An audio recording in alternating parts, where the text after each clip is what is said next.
ये समझे कि कोई एक ड्राइवर है, बस सरकारी भी चला सकता है, वो एक प्राइवेट भी चला सकता है, किसी स्कूल के लिए भी चला सकता है, गवर्नमेंट के लिए भी चला सकता है, सब चीज़ सारे काम कर सकता है, मतलब उस एक चीज़ में सारी चीज़ें हो जाती हैं।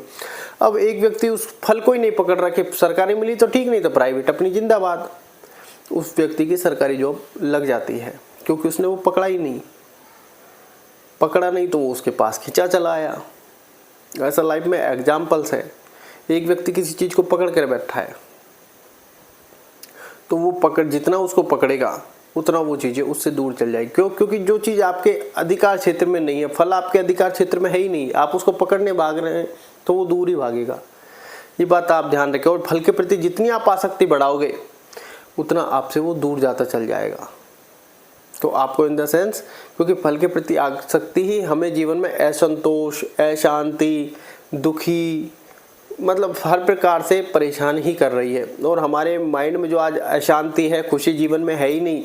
चाहे कितना भी सुख आ जाए आप सुखी नहीं रह सकते, क्योंकि जीवन में संतोष नहीं है, सुख नहीं है तो शांति कैसे आएगी। कितना ही अथाह पैसा आ जाए फिर टेंशन आपकी बढ़ने वाली है, फिर भी आप भविष्य को लेकर चिंतित हैं। कम में भी भविष्य को लेकर चिंतित है, क्योंकि अब हमने माइंड की फ्रिक्वेंसी वैसे कर दी है कि हमको ऐसा लगता है जीवन में हम किसी लायक नहीं है कि यार कभी कमा भी पाएंगे, क्योंकि हमारी फल के प्रति आसक्ति बहुत ज़्यादा बढ़ गई है। जैसे फल के प्रति आसक्ति का एक उदाहरण देता हूँ आपको। जैसे मान लो अब हम यूट्यूब की वीडियो बना रहे हैं, ठीक है, ये वीडियो बनाई, अपलोड की, पब्लिक की, अब उसके बाद हम इसको लेकर बैठ जाएंगे यार कितने व्यूज़ आए, कितनी वायरल हो रही है, नहीं हो रही, यार ये तो वायरल नहीं हुई, इससे पहले वाली वायरल नहीं हुई, कब वायरल होगी।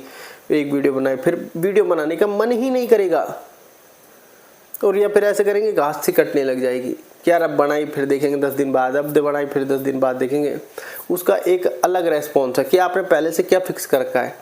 अब हम एक वीडियो बना के वीडियो वायरल का वेट करने लग जाएंगे तो क्या दूसरी वीडियो बना पाएंगे? नहीं बना पाएंगे, क्योंकि अब हमारा मन हमें कहाँ ले जा रहा है? फल की ओर, कर्म से भटका रहा है। बस हम लाइफ में यही गलती कर देते हैं, और यही गलती हमारे पूरे जीवन भर भारी पड़ती जाती है। हर कार्य को करने से पहले हम फिर फल को देखने लग जाते हैं।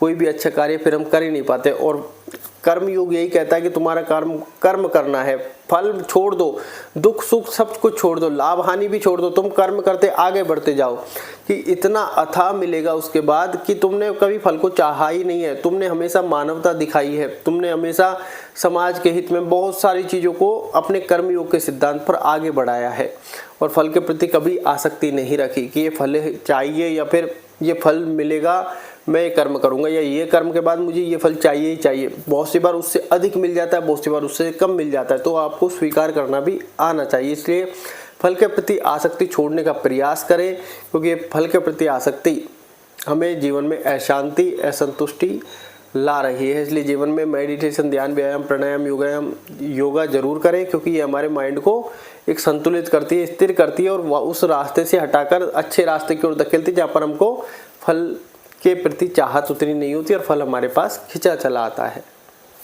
धन्यवाद।